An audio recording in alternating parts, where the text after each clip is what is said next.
शांति शांति शांति।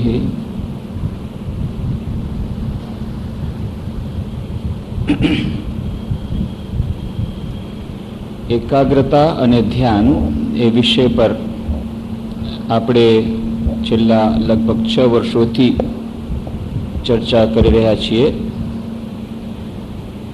220 જે ચર્ચાઓ કરી છે તેમાં આપણે જોયું છે કે આપણા દૈનિક જીવનમાં એકાગ્રતા ધ્યાન બંનેનું કેટલું મહત્વ છે.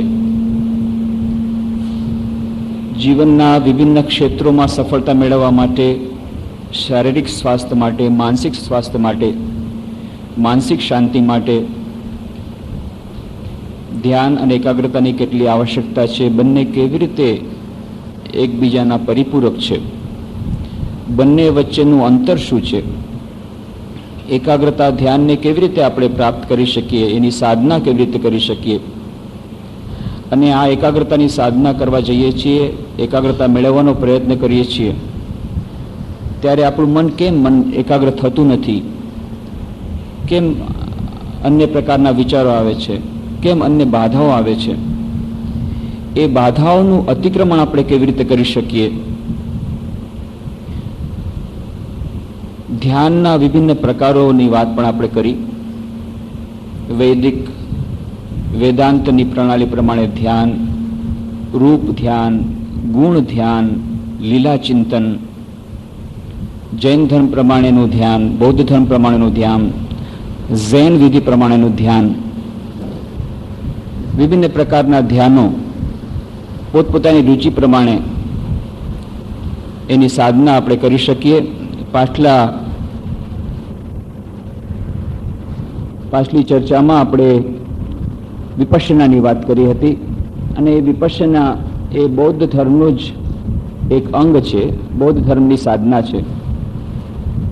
સ્વામી શિવાનંદજી મહારાજ, મહાપુરુષ મહારાજ પાસે એક શિષ્યનું એવું કહેવું હતું કે મારે બૌદ્ધ ધર્મની સાધના કરવી છે. ત્યારે મહાપુરુષ મહારાજે કહ્યું બહુ સારી વાત છે, પણ એ બહુ કઠિન સાધના છે. બહુ સારી સાધના છે પણ બહુ કઠિન સાધના છે. થોડોક વખત તો બધું બરાબર છે પણ પછી તમારી પાસે કોઈ સપોર્ટ નથી રહેતો. કેમ? બૌદ્ધ ધર્મ એ જ્ઞાનનો માર્ગ છે, જૈન ધર્મ પણ જ્ઞાનનો માર્ગ છે. જૈન ધર્મ તો આત્મામાં માને છે, બૌદ્ધ ધર્મ તો આત્મામાં નથી માનતો, પરમાત્મા પણ નથી માનતો. એ દર્શન એવું છે કે તમે આત્મદીપો ભવ, તમે પોતે પોતાના દીપક બનો. જે કંઈ આપણે દુઃખ ભોગવી રહ્યા છીએ એ બધું આપણા પોતાના કર્મોનું ફળ છે અને આપણે પોતે પોતાના પ્રયત્નો દ્વારા, પુરુષાર્થ દ્વારા આ કર્મોમાંથી મુક્તિ મેળવવાની છે. અને આ મુક્તિ મેળવવા માટે ચિંતન કરી અને આપવામાં આવ્યો છે માર્ગ કે જે કંઈ આપણે દુઃખ ભોગવી રહ્યા છીએ એ બધા દુઃખોનું એકમાત્ર કારણ છે આપણા પૂર્વજન્મના કર્મો અથવા આ જીવનમાં પૂર્વમાં કરેલો કર્મો. અને આ કર્મો આપણે શું કરવા કરીએ છીએ?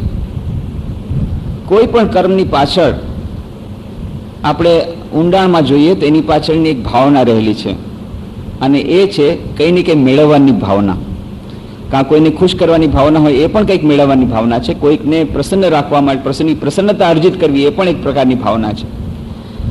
કોઈ પણ જાતની ઈચ્છા વગર કોઈ કર્મ થતું નથી. દરેક કર્મની પાછળ ઈચ્છા હોય છે. અને ઈચ્છા કેમ થાય છે? કારણ કે આપણા મનની અંદર, એ ચિત્તની અંદર સંસ્કારો હોય છે. એ સંસ્કારો આપણને પ્રેરે છે, ઈચ્છા પ્રાપ્ત કરાવે છે કે ના, મારે ચા પીવી છે, મારે કોલ્ડ ડ્રિંક પીવું છે. એ કોલ્ડ ડ્રિંક પીવું છે એવી ઈચ્છા જાગૃત થઈ. કેમ? કારણ કે 3 દિવસ પહેલા એણે કોલ્ડ ડ્રિંક પીધું હતું. એ કોલ્ડ ડ્રિંક પી અને એને થોડીક શાંતિ મળી હતી, થોડુંક આનંદ આવ્યો હતો. એટલે નાનો બાળક કહે છે મારે આજે પણ પપ્પા લઈ જાઓ રેસકોર્સ, મારે કોલ્ડ ડ્રિંક પીવું છે, મારે આઈસ્ક્રીમ ખાવો છે. એ સંસ્કાર મનમાં છાપ પડી ગઈ. એ સંસ્કારને કારણે ઈચ્છા જાગૃત થઈ અને એ ઈચ્છાને કારણે પપ્પાએ ઠેઠ રેસકોર્સ સુધી જઈ અને આઈસ્ક્રીમ ખવડાવવું પડશે. કારણ શું? ઈચ્છા. ઈચ્છા ક્યાંથી આવી? પૂર્વમાં કરેલા કર્મ. અને આ આખી ચેઇન રિએક્શન ચાલુ થાય છે. મારું અત્યારનું કર્મ એટલા માટે છે કે મેં ઈચ્છા કરી. ઈચ્છા એટલા માટે કરી કે પૂર્વમાં મેં કંઈ કર્મ કર્યું, તેનો સંસ્કાર મારા મનમાં હતા. આ ઘટમાળ આખી ચાલે છે. કર્મના પ્રમાણે ફળ મળે છે, એ ફળ પ્રમાણે દુઃખ અથવા સુખ મળે છે, એ દુઃખ અને સુખ મળે છે એ પ્રમાણે પાછી કર્મ કરવાની પ્રવૃત્તિ થાય છે, એ કર્મ પ્રમાણેનું પાછું ફળ મળે છે.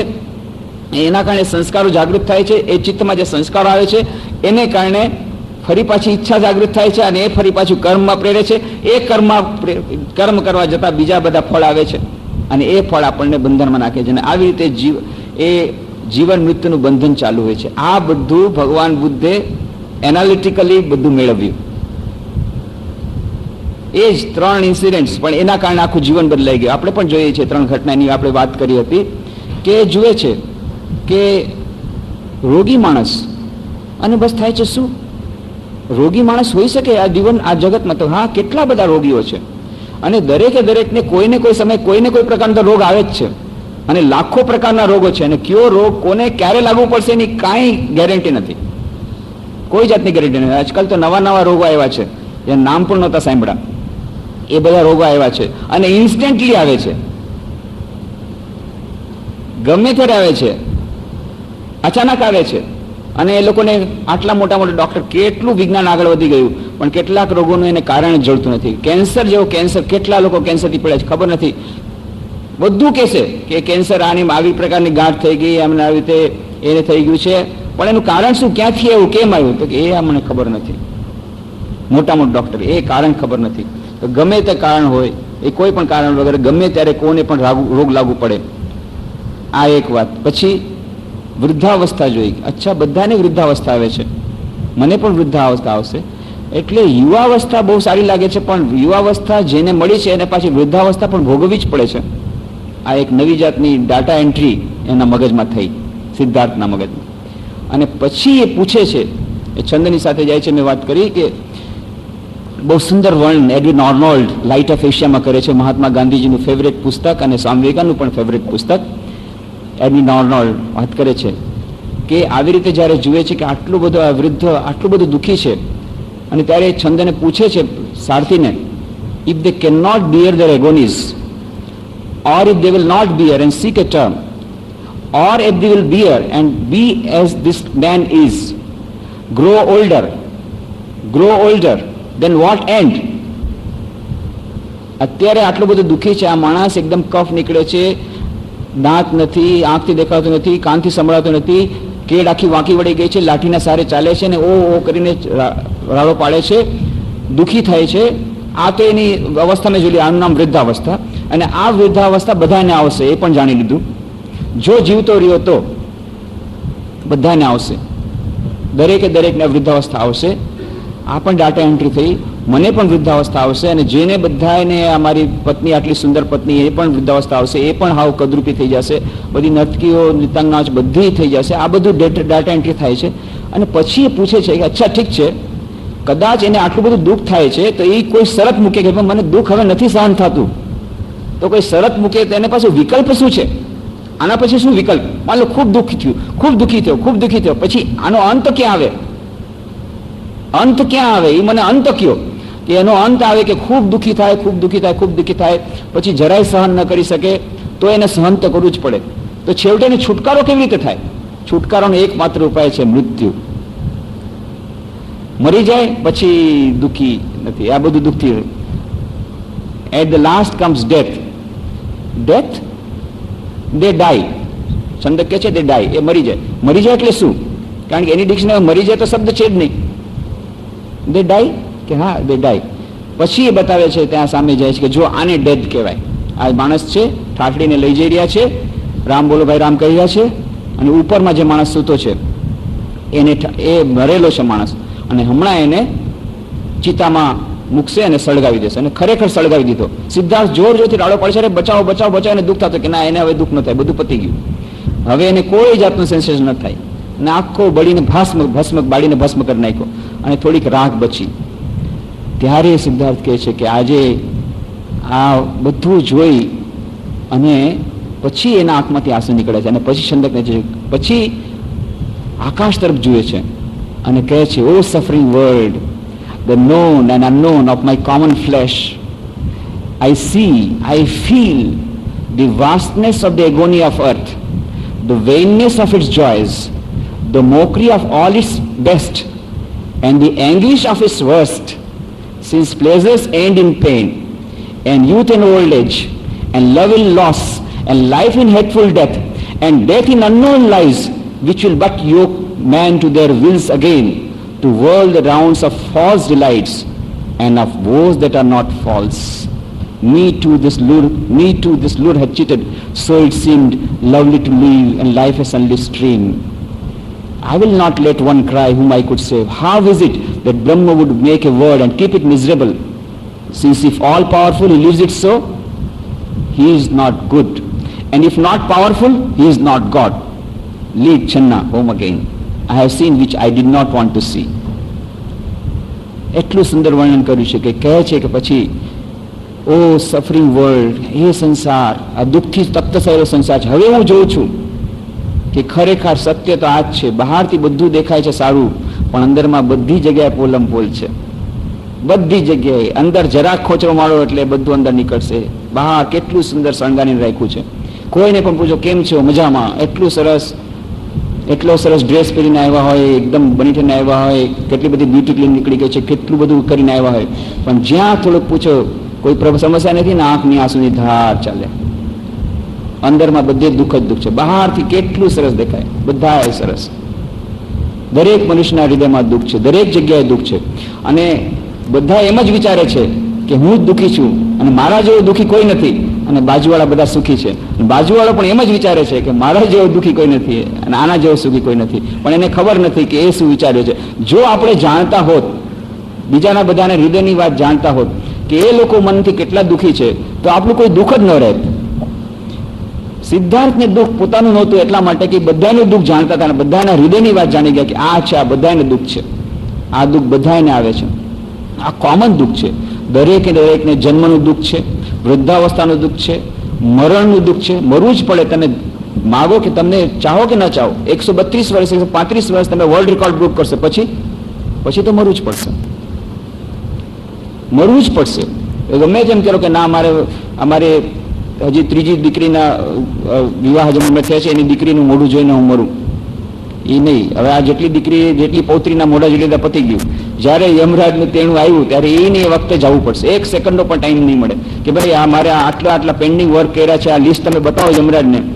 એ લિસ્ટ કે તમારા મેનેજિંગ ડાયરેક્ટરને બતાવજો. હવે એ ટાઈમ નથી, બસ પતી ગયું, ચાલો પેક ઓફ. અને એ પેક ઓફનું ક્યારેક સિગ્નલ મળે છે, ક્યારેક એડવાન્સ નોટિસ પણ આપે છે. ધોળા વાળ આપે, પછી કાનની થોડીક શક્તિ હણાઈ જાય, આંખની થોડી શક્તિ હણાઈ જાય. આ બધું ધીરે ધીરે નોટિસ આપતા રહીએ, એડવાન્સ નોટિસ આપતા રહીએ કે ભાઈ હવે ટાઈમ થવાનો જણો થઈ ગયો છે, જીવનની યાત્રાની અંતિમ લક્ષ્ય તરફ જવાનો આ હવે કોલ આવવાનો ટાઈમ થઈ ગયો છે. ક્યારેક કોઈકને ઇન્સ્ટન્ટ કોલ આવી જાય છે. એકદમ યુવાવસ્થા હોય, બસ પતી ગયું. એક્સિડન્ટ થઈ ગયો કે ક્યાંક હાર્ટ એટેક આવી ગયો. કેટલા એવા કેસ આપણે સાંભળીએ છીએ. આજકાલ હાર્ટ એટેકનું ખૂબ ચાલ્યું છે. ગમે ત્યારે ફર્સ્ટ હાર્ટ એટેકમાં જ ખતમ. આપણે એમ કે 3 હાર્ટ એટેક થશે એના પછી આપણી પ્રવૃત્તિ ઓછી કરશું, પણ એ હાર્ટ એટેક બધી વખતે એમ નથી. આપણને એમ લાગે છે, એમ કહેવામાં આવ્યું છે કે 3 હાર્ટ એટેક સુધી, 4થો હાર્ટ એટેક પછી ન જીવી શકે, મેક્સિમમ 3 હાર્ટ એટેક. તો કેટલાક લોકો મેક્સિમમ ને મિનિમમ માની અને કહે હજી તો 2 જ આવ્યા છે, મારે વાંધો નથી, 3 સુધી વાંધો નથી. કે ના, એવું નથી. પેલા હાર્ટ એટેકમાં જ કેટલાય નીકળી જાય, ઉકળી જાય છે, એ યાદ રાખવું પડે. તો આ જે મૃત્યુનું, આ બધાનું સત્ય બૌદ્ધ ધર્મમાં આ પણ એક પ્રકારનું ધ્યાન છે, મૃત્યુ પરનું ધ્યાન. સ્વામી વિવેકાનંદ એકવાર એક શિષ્યને કહે છે મૃત્યુ પર ધ્યાન કરો, પણ બહુ કઠિન છે, બધા માટે નથી. બહુ બહાદુર બનવું પડે, વીર હોય.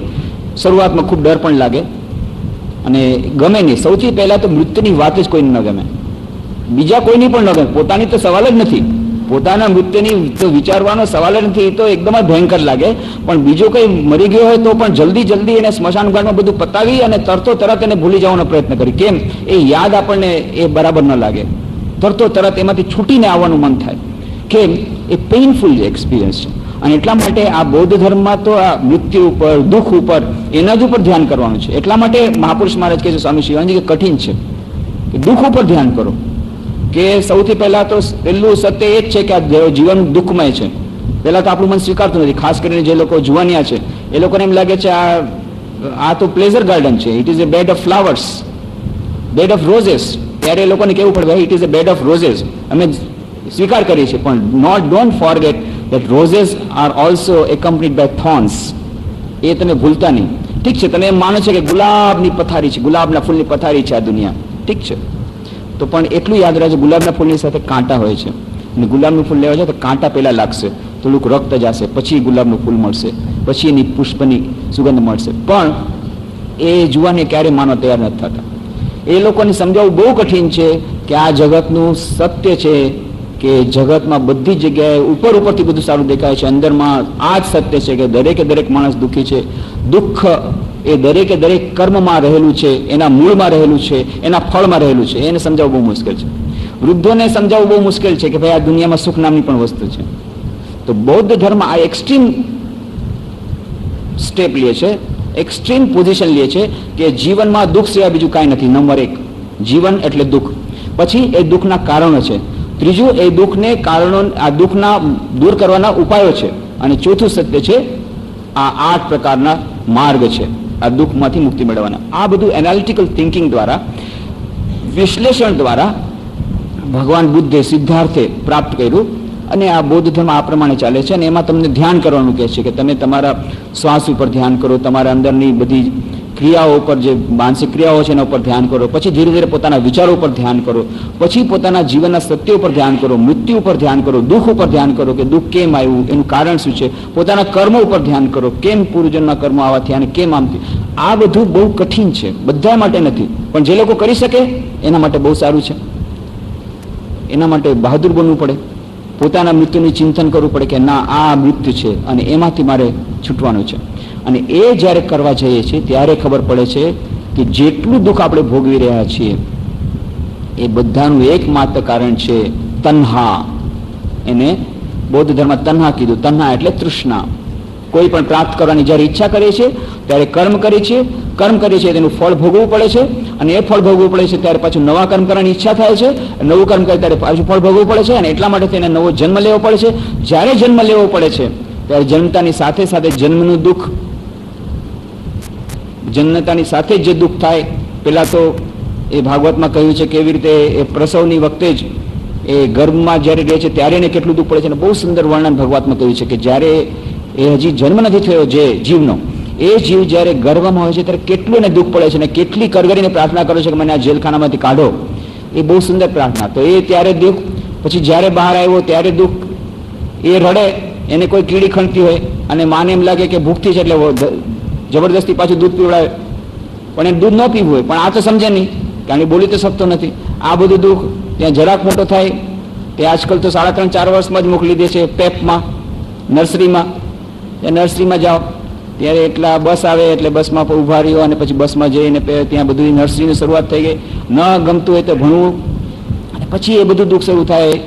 ત્યાંથી પરીક્ષા દેવાનું દુઃખ, પરીક્ષામાં ફેલ થયા તો એના પછી બધા લોકોનું ક્રિટિસિઝમ સાંભળવાનું દુઃખ, એનું ફ્રસ્ટ્રેશન, એમાંથી માંડ પાસ થયા તો પાછી નોકરી ગોતવાનું દુઃખ, એમાંથી પાછા પાસ થયા તો વળી છોકરી ગોતવાનું દુઃખ, વળી પાછું આ જે વિવાહ થઈ ગયા તેના પછી બાળક નથી થતા એના માટે વ્રત એકટાણા ઉપવાસ બધું કરવાનું, અને તીર્થયાત્રામાં જઈ અને પછી બાળક થાય તો પછી બાળકનું એડમિશનનું ચક્કર, એ થયું, માંડ થયું તો એના માટે ડોનેશનની ચિંતા કરો, એ બધું થાય. અને વચમાં કેટલી બધી પ્રોબ્લેમ, આર્થિક વિટંબણા આવે, અને સાસુઓને ઝઘડા ચાલતા હોય, ને આના કરવાના કેટલી જાતના પ્રોબ્લેમ્સ, અને કંપનીનો મેનેજિંગ ડાયરેક્ટર પાછો નોટિસ આપતો હોય, અને કલીગ્સ એની સાથે કરતા હોય, નોકરી કરતો હોય તો ધંધો કરતો એનામાં મંદી આવી ગઈ હોય, અને જો શેર માર્કેટ કર્યું હોય તો ખતમ, એકદમ બિઝનેસ અત્યારે એકદમ ડલ ચાલે છે તો એના માટે રડવાનું, આ બધું ચાલતું છે.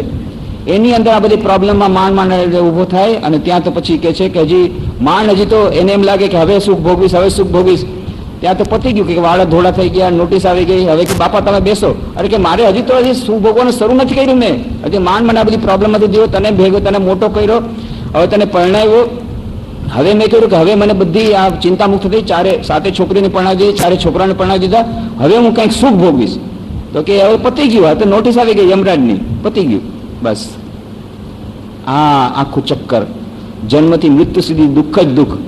પણ પાછું મૃત્યુમાંથી પાછો છુટકારો હોય તો ઠીક છે કે ચાલો ભાઈ છૂટા, ના, મૃત્યુ પછી પાછું જ્યાં સુધી જીવનમાં મનમાં એક પણ જાતની ઈચ્છા રહેલી છે ત્યાં સુધી ફરી પાછો જન્મ ગ્રહણ કરવો પડશે. માં શારદા દેવી ગયા હતા ત્યાં જગન્નાથપુરીમાં, જગન્નાથપુરીમાં જઈને જોયું રથયાત્રા, તો એવું કે છે કે રથયાત્રા હવે આવશે. તો યથરાતે જ્યારે આવે રથના જે દર્શન કરી દે બસ એનો પછી પુનર્જન્મ ન થાય. મારા આંખમાંથી આંસુ નીકળી ગયા. લાખો લાખો લોકો આવ્યા છે, રથના દર્શન કરી રહ્યા છે ભક્તિભાવપૂર્વક. માને લાગ્યું વાહ વાહ આટલા લોકોની મુક્તિ થઈ જશે. પછી પાછા આવીને કીધું, મને તેમ કે બસ આટલા લોકોની મુક્તિ. પછી પાછળ સમજાયું કે ના, કે બધાની મુક્તિ નહીં થાય, કે બહુ ઓછાની મુક્તિ થશે. કેમ કે આ જે દર્શન કરવા ગયા હતા એની પાછળ બધાને પોતપોતાની કોઈને બધાની કામના હતી. કોઈ કે મારા દીકરીનું થઈ જાય, કોઈ કે મારા દીકરાનું થઈ જાય, કોઈ કે આ નોકરી મળી જાય, મારા પતિનું ટ્રાન્સફર થઈ જાય. બધા પોતપોતાની ઈચ્છા લઈને ગયા હતા દર્શન કરવા માટે. કોઈ એવી રીતે એ માટે નહોતા ગયા કે હવે મને મુક્તિ આપો. અને એ મુક્તિ આપો એમ જે બોલ્યા હોય એ પણ મનમાંથી નહોતા બોલ્યા. હે ભગવાન મને છુટકારો આપો. એ ડોસીમાં હતી, જતી હતી લાકડા લઈને. લાકડાનો ભાડો બહુ હતો, જંગલમાંથી જતી હતી. અને પછી તો હવે જે ઘર દૂર હતું, તડકો હતો, ખૂબ થાકી ગઈ. અને પછી તો કે છે આ યમરાજે કેવા છે આવતા નથી, આના કરતાં મરી જાવ સારું. યમરાજ આવે તોય હું બચી જાઉં. ત્યાં તો યમરાજ હાજર થઈ ગયા. બોલે મને યાદ કર્યો તો ડોસીમાં તે એમ જ તો બોલ્યા હતા મોઢેથી કે આના મરણ હારું, આ તો મરતી, આના કરતાં મરી જવું સારું. એમ આપણે બોલીએ એવી રીતે એ બિચારી બોલી હતી કે આ યમરાજે કેવા છે, મને આવતા નથી, એમાં છોડાવતા નથી, આમાંથી છૂટું તો જાય. હવે બહુ પંચાયત, કેટલું બધું સહન કરવું. હવે દુઃખ સહન નથી થતું. એટલે કે યમરાજ આવે તોય ઘણું સારું. તો યમરાજ આવી ગયા, હાજર થઈ ગયા. મને યાદ કર્યો તો ડોસીમાં તો ચમકી ગયા. તો યમરાજ સાચે ના આવી ગયા. એ ડોસીમાં પણ હતા બહુ બુદ્ધિમાન કે હા યાદ તો કર્યા હતા, આ લાકડાનો ભારો છે ને જરા બહુ ભારે લાગે, જરા આને પણ ઉપાડી દો ને, થોડો હલકો કરી દો તમે, જરા થોડીક વાર સુધી મને સહારો આપો. તો આપણે મોઢેથી ભલે કહીએ કે યમરાજ આવે તો સારું, નામાંથી છૂટ્યા તો સારું, પણ અંદરમાં કાંઈ છૂટવાની કામના નથી. સ્વામી વિવેકાનંદ ત્યાં સુધી કહે છે જે લોકો આત્મહત્યા કરવાનો પ્રયત્ન કરે છે એ લોકો પણ ખરેખર મરવા નથી માગતા. કેમ? કારણ કે આપણા મનમાં જ, આપણા કોન્સ્ટિટ્યુશનમાં છે આપણે અમર રહેવા માંગીએ છીએ હંમેશા. દરેકે દરેક માણસ અમર રહે, કારણ કે આત્માને અમર જ છે. એટલે આત્મા હંમેશા અમરત્વ જ માગે છે. જે લોકો મરવાનું ચાહે છે એ લોકો પણ મરવા નથી માંગતા. ખરેખર એમને અત્યારે જે સમસ્યા છે એ સમસ્યા એટલી બધી કષ્ટપ્રદ છે કે એ કષ્ટ હવે ભોગવાતું નથી. અને એમાંથી એમને લાગે છે કે આ જો મરી જશું તો આ કષ્ટમાંથી છૂટી જશું. પણ એ લોકોને જો જરાક ખબર પડે કે ભાઈ મર્યા પછી પાછો જન્મ લેવો જ પડશે, અને જે લોકો આત્મહત્યા કરે છે એ લોકોને મૂળ યોનિમાં જવું પડશે, અને આનાથી વધારે દુઃખ સહન કરવું પડશે, અને એ વધારે દુઃખ સહન કરીને પાછા જે નવા ખરાબ કર્મ કર્યું પતાવી અને પછી જે સિચ્યુએશનમાં હતા એ સિચ્યુએશન પાછા મુકાશે. અને ફરી પાછું જો પાછા આત્મહત્યા કરી તો ફરી પાછા મૂળ યોનિમાં જશે, પ્રેતીને જશે, અને ફરી પાછું એ સિચ્યુએશન જશે. એટલે ઉપાય તો નથી, એ સામનો કરે છે એ ઉપાય નથી. પણ સ્વામીજી કહે છે કે જે લોકો ખરેખર આત્મહત્યા કે છે અને કરવાનો પ્રયત્ન પણ કરે છે એ લોકોને જો ત્યારે ને ત્યારે માની લો આત્મહત્યા કર, ત્યારે ને ત્યારે એ લોકોને ખબર પડી જાય. માની લો કોઈને એવું હોય કે ભાઈ મારું શીખવાય આ છોકરો મરી ગયો એટલા માટે હવે મને જીવવું નથી, અને સંસાર અસાર લાગે છે અને ઝેર પીવા જાય છે, અને ત્યાં ન્યૂઝ આવ્યા કે ના એ બીજો છોકરાનો ન્યૂઝ હતા, તમારો છોકરો તો જીવતો છે. તરત જ ઝેરની પડી કે ફેંકી દેશે, તરત જ ફેંકી દેશે અને નાચવા માંડી જશે. તો ખરેખર તો આ પીડામાંથી છૂટવા માટેની છે, બાકી મરવા કોઈ નથી માગતું, મૃત્યુ કોઈ નથી માગતું. મોઢેથી ભલે આપણે કહીએ, કારણ કે આપણો સ્વભાવ જ છે અમરત્વ. આપણે અજર અમર આત્મા એ આપણો મૂળભૂત સ્વભાવ છે. તો એ બૌદ્ધ ધર્મમાં મૃત્યુ પરનું ચિંતન, એ પછી કર્મ સિદ્ધાંત ઉપરનું ચિંતન, કે તમે પોતે જ પોતાના બધા કર્મોના માટે તમે જ જવાબદાર છો, અને છૂટવાનો ઉપાય બીજું કાંઈ નથી. બધું બહાદુરીપૂર્વક બધું ફળ સહન કરવું પડશે. તો છૂટવાનો કોઈ ઉપાય નથી? નહીં, બિલકુલ નહીં.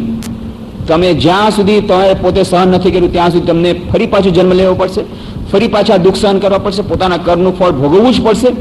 પછી ફરી પાછા મળશો, ફરી પાછું કર્મનું ફળ ભોગવશો. જ્યાં સુધી મનમાં ઈચ્છા છે અને જ્યાં સુધી તમારા કર્મનું ફળ તમે પૂરું ભોગવી નથી લીધું ત્યાં સુધી તમારે જન્મ લેવો જ પડશે, દુઃખ સહન કરવું જ પડશે, કર્મના ફળ ભોગવવા જ પડશે. બીજો કોઈ ઉપાય નથી. બૌદ્ધ ધર્મમાં, જૈન ધર્મમાં જે લોકો પરમાત્મામાં નથી માનતા, તો જે લોકો આધુનિક મનવાળા છે, જે લોકો નાસ્તિક છે, સો કોલ્ડ એથેઇસ્ટ છે, અથવા જેને હજી ઈશ્વરમાં શ્રદ્ધા નથી આવી, અથવા જે લોકો બહુ તર્કવાદી છે, આધુનિક માનવ તર્કવાદી છે, બહુ વધારે એ પોતાને બુદ્ધિમાન સમજે છે, તીક્ષ્ણ બુદ્ધિમાન સમજે છે, અને એટલા માટે થઈને બહારની કોઈ બુદ્ધિની અપેક્ષા નથી રાખતા, એવા લોકો માટે, અને જે લોકો બહાદુર છે, સેલ્ફ સફિશિયન્ટ છે, આત્મનિર્ભર છે અને બધું દુઃખ સહન કરવા માટે તત્પર છે, એ લોકો માટે બૌદ્ધ ધર્મ બહુ સરસ છે. એટલા માટે કે એ એનાલિટિકલ થિંકિંગ દ્વારા બહુ જલ્દીથી એક પછી એક એ સ્તર સર કરે છે. પણ બધા માટે એ શક્ય નથી. ગમે એટલી મોટી વાત કરીએ, પણ જ્યારે ડૉક્ટર કહે છે કે તમને કેન્સર થઈ ગયું છે અને ગમે તે ક્ષણે તમારો પેટનો 3/4 હિસ્સો બાદ દેવો પડશે, તરતો તરત અંદરથી એક જાતનો ડર આવી જાય છે. જ્યાં કહેવામાં આવ્યું કે તમારી પત્ની ગમે તે ક્ષણે હવે મરવાની છે, ગમે તે ક્ષણે કોઈ પણ જાતની ઉપાધિ આવે છે કે કરોડો રૂપિયાનું નુકસાન, લાખો રૂપિયાનું નુકસાન થઈ ગયું અને હવે કોઈ પણ જાતે પોતાની પ્રેસ્ટીજ બચાવવાની, સમાજ સામે પોતાની ઇજ્જત બચાવવાનો કોઈ ઉપાય નથી, એવી જાતનું દુઃખ આવે છે, ત્યારે માણસ એકદમ હલબલી જાય છે. ત્યારે એક સહારો શોધે છે. આ સહારો જે ધર્મો નાસ્તિકવાદી છે, આસ્તિકવાદી નથી, એમાં તમને નહીં મળે. એમાં તો ચોકે ચોકી વાત છે કે આ બધી જે તમારી જેટલી સમસ્યાઓ છે એનું મૂળ ક્યાં છે? મૂળ એટલું જ છે કે તમે ઈચ્છા કરો છો. ઈચ્છા કરવાનું બંધ કરી દો, તમને બધી સમસ્યાઓનું સમાધાન મળી જશે. સ્વામી વિવેકાનંદ જ્ઞાન યોગમાં સમજાવે છે કે આ કેના જેવું છે કે એક માણસ હતો, એના માથા ઉપર એક મચ્છર બેઠો હતો અને એને એક મૂર્ખ એક દીકરો હતો. એણે કીધું કે ભાઈ જો મારે અત્યારે બહુ જરૂરી કામ છે, તો મચ્છર બેસે, માખી બેસે તો તું માખીને ભગાડજે, કે તમે એની ચિંતા નહીં કરો, માખીને હાથે હું જોઈ લઈશ. બસ જોરદાર મોટો હથોડો રાખ્યો અને જ્યાં એક માખી બેઠી એટલા જોરથી માર્યો, માખી મરી ગઈ ને માણસે મરી ગયો. તો સ્વામી વિવેકાનંદ કહે છે કે આપણે ક્યારેક એવું કરીએ છીએ કે ઠીક છે, ઈચ્છા રૂપે બધું ખતમ જ કરી નાખો તો સંસાર જ નહીં રહે. જો સંસાર નહીં રહે, જન્મ નહીં થાય, તો મૃત્યુ નહીં થાય, તો કોઈ જાતનું દુઃખ નહીં રહે. આ એક ઉપાય છે. બીજો ઉપાય છે કે ફક્ત માખીને મારો, માણસને બચાવો. એના માટે થઈને કે આનંદ, આ જે પોઝિટિવ મેથડ, આપણે સચ્ચિદાનંદ બ્રહ્મ છીએ, અંદર અમૃત રહેલું છે, અમૃતનો કુંભ રહેલો છે, એ અમૃતને પામવા માટેનો રસ્તો આ છે વેદાંતનો માર્ગ. આ છે સનાતન ધર્મ, આ છે હિન્દુ ધર્મ. હિન્દુ ધર્મ શું કહે છે? ચિંતા નહીં કરો. કર્મનો સિદ્ધાંત બરાબર સાચો જ છે. પૂર્વજન્મનો કર્મ સિદ્ધાંત બિલકુલ સાચો છે. આપણે જે કંઈ દુઃખ સહન કરીએ છીએ આપણા પૂર્વજન્મના કર્મને ફળે પરિણામે છે, પણ ચિંતા કરતા નહીં. આ કર્મના સિદ્ધાંતમાંથી પણ જ્યારે કર્મના સિદ્ધાંતોના માર જોરદાર આપણા જીવનમાં પડવા લાગે ત્યારે આ દુઃખમાંથી બચવાનો પણ ઉપાય છે. અને બહુ સુંદર રીતે શિકાગોની ધર્મસભામાં સ્વામી વિવેકાનંદે એ સમજાવ્યું હતું. તો આપણે એવી વાત કરી કે માનવ આત્મા અનંત અને અમર છે, પૂર્ણ અને અપરિમિત છે. મૃત્યુ એટલે માત્ર દેહાંતર છે. વર્તમાન આપણા પૂર્વ કર્મથી નિશ્ચિત થાય છે અને ભાવિ આપણા વર્તમાન કર્મથી ઘડાય છે. આત્મા જન્મો જન્મ અને મૃત્યુ પછી મૃત્યુ લગી ઉત્ક્રાંતિ પામતો રહેવાનો અથવા પાછો પડવાનો છે. અહીં વળી બીજો એક પ્રશ્ન ઉદ્ભવે છે કે ત્યારે શું માનવ કોઈ પ્રચંડ તોફાનમાં સપડાયેલા નાના મછવા જેવો છે? ઘડીમાં સાગરના પ્રચંડ મોજાની ફીણભરી સપાટી પર ઉચકાઈ આવતો અને ઘડીમાં મોં વકાસતા ઊંડાણમાં પછડાતો, સારા અને ખરાબ કર્મોની દયા પર આમ તેમ આથડતો, સદા સર્વદા કાર્ય અને કારણના નિરંતર ઘૂઘવતા, ધસતા, નિષ્ઠુર પ્રવાહમાં શક્તિહીન, સાહહીન ભટકાતો રહેવાનો છે? શું માનવ વિધવાના આંસુની પરવા કર્યા વગર અથવા અનાથનું રુદન સાંભળ્યા વગર ફર્યા કરતા કાર્યકારણના ચક્રાઓમાં સપડાયેલા એક ક્ષુદ્ર જંતુ જેવો છે? આ વિચારથી આપણું હૃદય બેસી જાય છે. પણ એ કુદરતનો કાનૂન છે. આ જ કુદરતનો કાનૂન છે. ક્યારે કોના ઉપર કઈ મુસીબત આવશે કઈ કહેવાય નહીં. જે કંઈ આપણી પાસે મુસીબત આવે છે એના માટે આપણે પોતે જવાબદાર છીએ. ચાહે ધંધામાં નુકસાન થયું હોય, ધંધો ડલ થયો હોય, ધંધા મંદી આવી હોય, ચાહે પતિ મરી ગયો, ચાહે પત્ની મરી ગઈ, ચાહે યુવાન છોકરો એક્સિડન્ટમાં મરી ગયો, ગમે તે જાતની ઉપાધિ આવી, એ બધી ઉપાધિ, બધી જાતના દુઃખ કે કોઈ જાતની અસાધ્ય રોગ, કોઈ જાતનો અસાધ્ય રોગ લાગુ પડી ગયો, બધા જાતના દુઃખો માટે આપણા પૂર્વજન્મના કર્મો જવાબદાર છે. તો આમાંથી બચવાનો શું ઉપાય નથી? કોઈ છટકબારી નથી. નિરાશ થયેલા હૃદયના ઊંડાણમાંથી આવો એક આર્તનાદ ઉઠ્યો. એ આર્તનાદ કરુણાનું પરમાત્માના સિંહાસન સુધી પહોંચ્યો. ત્યાંથી આશા અને આશ્વાસનના શબ્દો અવતર્યા અને વૈદિક ઋષિને એમણે પ્રેરણા આપી. આ વૈદિક ઋષિએ જગત સમક્ષ ઉભા રહી રણભેરીશા અવાજથી સર્વને શુભ સમાચાર સંભળાવ્યા ઓ શાશ્વત સુખના વારસદારો, ઓ દિવ્યધામના નિવાસીઓ, સાંભળો, મેં પુરાતન પુરુષને પ્રાપ્ત કર્યા છે, જે સર્વ તમસથી પર છે, જે સર્વ ભ્રમથી પર છે, અને જેને જાણવા માત્રથી મૃત્યુને પાર જઈ શકાય છે. શ્વેતાક્ષેત્ર ઉપનિષદનો એ શ્લોક સ્વામી વિવેકાનંદ સંભળાવે છે.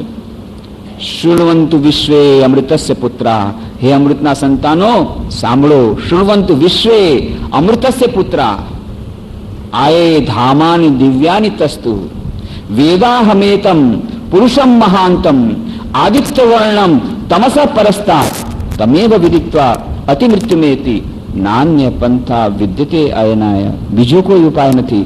એ અમર થવાનો, મૃત્યુને પાર જવાનો, મૃત્યુમાંથી છુટકારો મેળવવાનો બીજો કોઈ ઉપાય નથી. અને આ સંભળાવી અને સ્વામી વિવેકાનંદ કહે છે, શાશ્વત સુખના વારસદારો, કેવું મધુર અને આશાજનક સંબોધન, ધ ચિલ્ડ્રન ઓફ ઇમોર્ટલ બ્લિસ. ભાઈઓ, મને તમને સૌને એ મધુર નામથી સંબોધવા દો. હિન્દુઓ તમને પાપી તરીકે ગણવાનો ઇનકાર કરે છે. તમે સૌ પરમાત્માના બાળકો છો, શાશ્વત સુખના સહભાગીદાર છો, પવિત્ર અને પૂર્ણ છો. આ પૃથ્વી પરના ઓ દિવ્ય આત્માઓ, તમને પાપી કેમ કહી શકાય? માનવને પાપી કહેવો એ પાપ છે. માનવ સ્વભાવ ઉપર એક કાયમી આક્ષેપ છે. ઓ સિંહો, તમે ઘેટાઓ છો, એ ભ્રમજળ ખંખેરીને ઉભા થાઓ.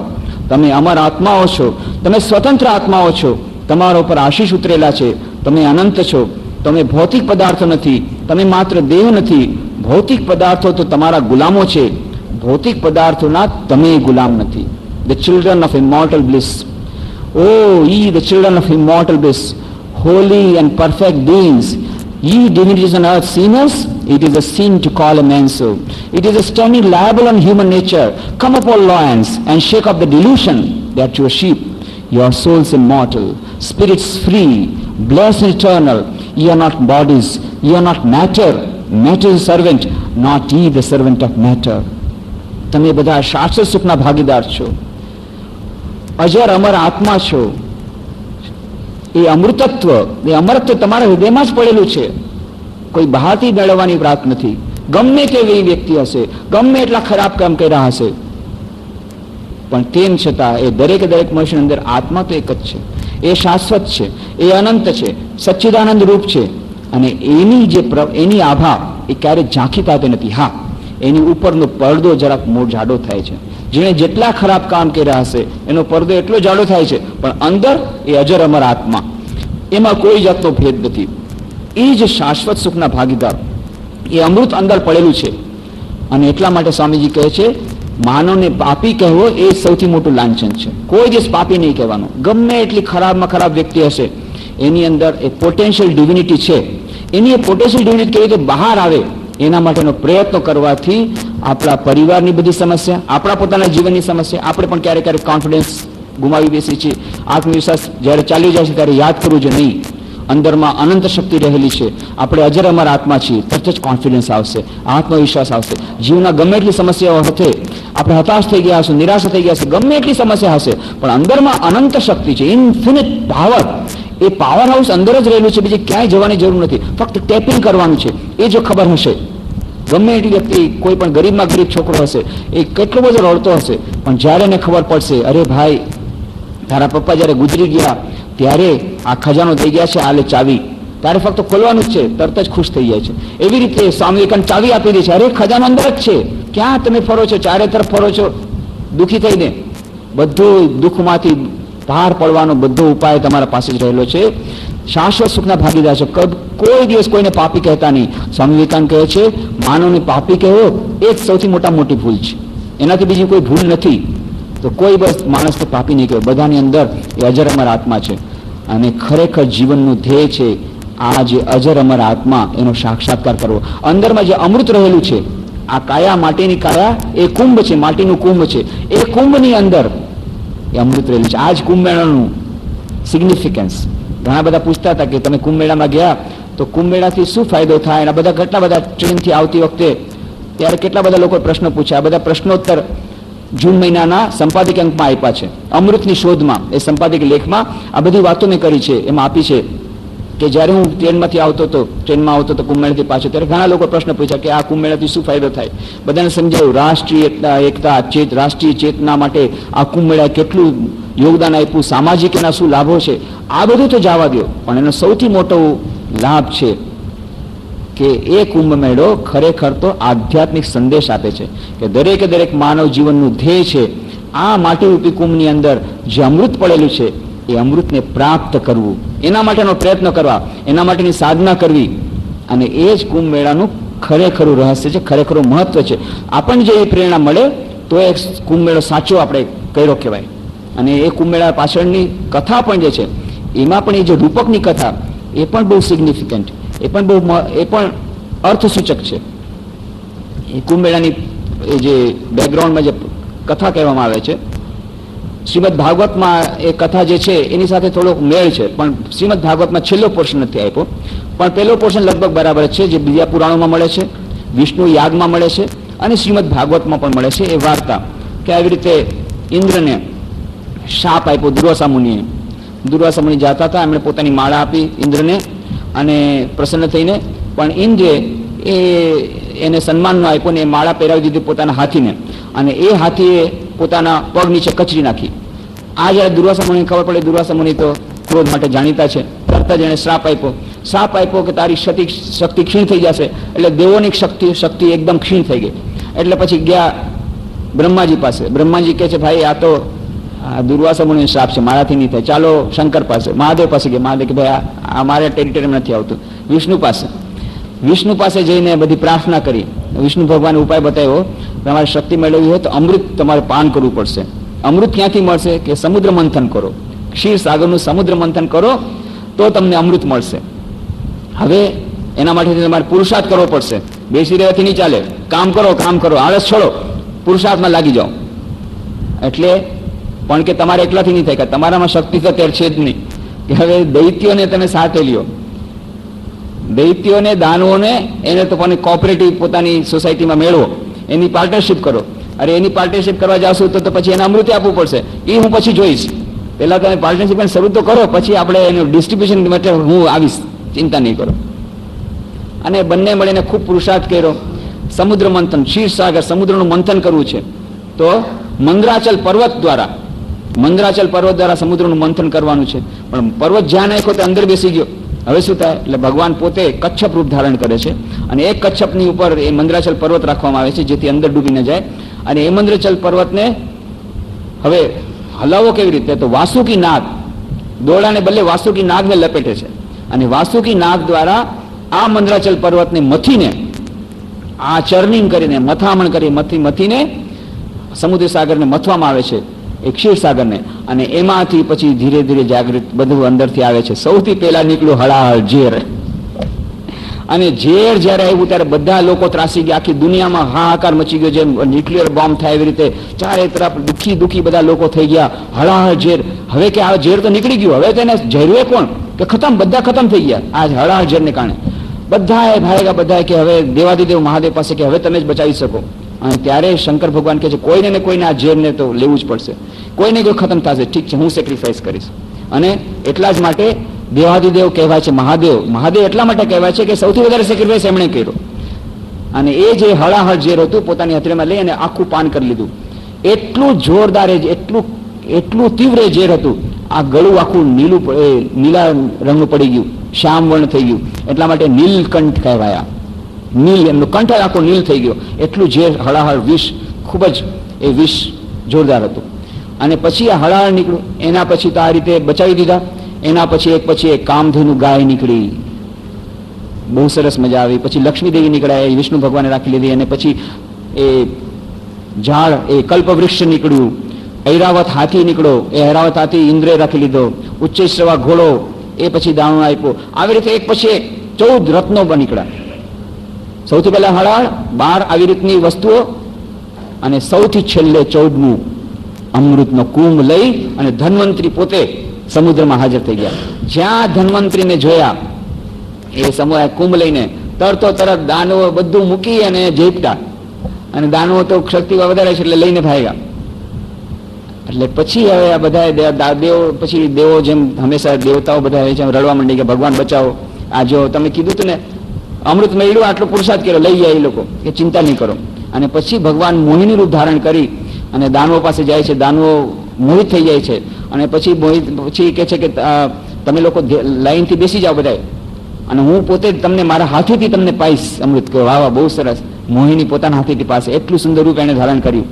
અને દેવોને અને દાનવોને બંનેને પંક્તિમાં બેસાડ્યા. સૌથી પહેલા દેવતાઓને દેવાનું શરૂ કર્યું. દાનવો તો બિચારા કઈ બોલી શકતા નથી, કારણ મોહિનીના રૂપથી અંજાઈ ગયા છે, મોહિત થઈ ગયા છે. હવે આને કેતુ નામનો જે દાનવ હતો એણે જોયું કે આ તો આવી રીતે ડિસ્ટ્રીબ્યુટ કરે છે, કાંઈ રહેવાનું નથી બાકી, આ લાઈનમાં આવશે જ નહીં, અહીંયા જ પૂરી થઈ જવાનું છે. એટલે એ સૂર્ય અને ચંદ્ર જે દેવતા હતા એની વચ્ચે બેસી ગયો. સૂર્ય અને ચંદ્રે જોયું કે આ તો દાનવ અહીંયા આવી ગયો છે, એટલે એણે કાનમાં કહી દીધું ભગવાનને, આજો આ દેવતાની લાઈનમાં બેસી ગયો છે. એટલે તરત જ ભગવાને સુદર્શન ચક્ર એનું માથું કાપી નાખ્યું. પણ એની પહેલા એને અમૃતનું પાન કરી લીધું, એટલે અમર થઈ ગયું, એનું માથું અમર થઈ ગયું, ધડ બધું પડી ગયું. એટલે એ જે માથું કેતુ, એટલે રાહુ અને કેતુ એ ગ્રહણ ત્યારે પણ કરે છે. એવી જાતની આ બધી આખ્યાયિકા છે. અને આ ભાગવતની વાર્તા અહીંયા સુધી, અને દેવતાઓને અમૃત પાયું અને દાનવોને ના પાયું. પણ બીજી વાર્તા આવે છે કે આને જ પછીની વાર્તા, કે એ જે અમૃતના થોડા એ જે કુંભ હતો, ખાલી કુંભ હતો, એ લઈ અને ગરુડ ઉડ્યા. ગરુડ ઉડીને ગયા તો એમાં જે થોડા ટીપા હતા એ પૃથ્વીમાં 4 જગ્યાએ પડ્યા: હરિદ્વાર, ઉજ્જૈન, નાસિક અને પ્રયાગ. આ જે 4 જગ્યાએ અમૃતના ટીપા પડ્યા ત્યાં જ આ કુંભ મેળો મનાય છે. એ અમૃત મેળવવા માટે થઈને આજે પણ દર 12 વર્ષે એ લોકો ત્યાં જાય છે, એ અમૃત મેળવવા માટે, જે અમૃત ત્યારે દેવતાઓને પાયું હતું, આ સમુદ્ર મંથનમાંથી નીકળ્યું હતું.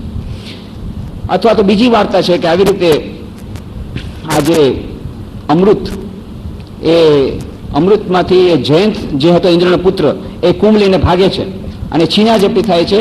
અને એ છીનાઝપટીમાં 12 જગ્યાએ અમૃત પડે છે, 12 જગ્યાએ કુંભ રાખવામાં આવે છે. 12 દિવસ સુધી આ યુદ્ધ ચાલે છે. અને એ દેવતાનો 12 દિવસ એટલે માનવના 12 વર્ષ. એમાંથી જે 9 સ્થાનો છે એ સ્વર્ગમાં છે, અને 8 સ્થાનો સ્વર્ગમાં છે, અને 4 સ્થાનો જે છે એ પૃથ્વીલોકમાં છે. તો આ 4 સ્થાનો જ્યાં આ કુંભ રાખવામાં આવ્યો હતો યુદ્ધ વખતે, એમાં થોડા ટીપા પડી ગયા હતા. એ 4 આ જ સ્થળો, ત્યાં હવે એ કુંભ મેળો થાય છે. અને ક્યારે થાય છે કે સૂર્ય આ કુંભની રક્ષા કરી હતી. સૂર્ય, ચંદ્ર અને બૃહસ્પતિ આ લોકોએ મળી અને કુંભને જાળવ્યા હતા, દેવતાઓની રક્ષા કરી હતી અને કુંભને તૂટવામાંથી બચાવ્યો હતો. એટલા માટે સૂર્ય, ચંદ્ર અને બૃહસ્પતિ જ્યારે એક જ નક્ષત્રમાં આવે, ત્રણે ભેગા થાય, ત્યારે દર 12 વર્ષે આ ભેગા થાય છે, ત્યારે આ મહાકુંભ મેળો યોજાય. આવી જાતની આ જ્યોતિષીની ધારણા, આ એની કથા છે. પણ એનું શિખામણ આપણા માટે શું છે? એ કુંભ મેળાનું તો પોતાનું આગવું મહત્વ છે. લાખો લોકો એ ધર્મ ભાવનાથી જ્યારે થાય ત્યારે અદભુત વાતાવરણ સર્જાઈ જાય, શું ભક્તિ અને શ્રદ્ધા.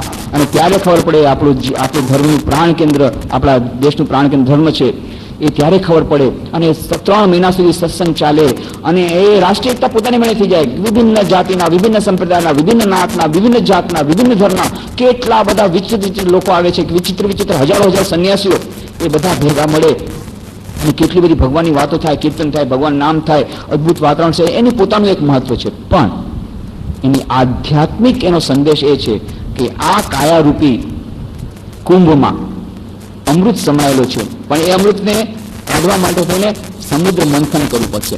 આટલા ચિત્તરૂપી સમુદ્રને ધ્યાનની પ્રક્રિયા દ્વારા મથવું પડશે. જ્યારે આપણે ધ્યાન કરશું, એ ધ્યાન દ્વારા, ચિંતન દ્વારા, વિચારોના મંથન દ્વારા ધીરે ધીરે અમૃત છે એ બહાર પ્રગટ થશે. આ સૂર્ય ઇન્દ્રિયોના દેવતા છે. ઇન્દ્રિયોને આપણા કંટ્રોલમાં રાખવા પડે. એનું નામ છે શમ અને દમ એ ઇન્દ્રિયો. અને સાથે સાથે મન, ચંદ્રમા એ મનનું સૂચક છે. મનને પણ આપણે નિયંત્રણમાં રાખવું પડે. અને બૃહસ્પતિ, ગુરુની શરણે જવું પડે. ગુરુ, ચંદ્ર અને સૂર્યના સહયોગથી વિચારોના મંથન દ્વારા, ધ્યાનની પ્રક્રિયા દ્વારા, ચિત્તરૂપી સમુદ્રનું મંથન કરીને અંદરનું અમૃત પામશું, ત્યારે આપણું માનવ જીવન સફળ થશે. બાકીની વાતો અત્યારે ધ્યાનની આવતા શનિવારે. ઓમ શાંતિ શાંતિ શાંતિ. હરિ ઓમ તત્સત.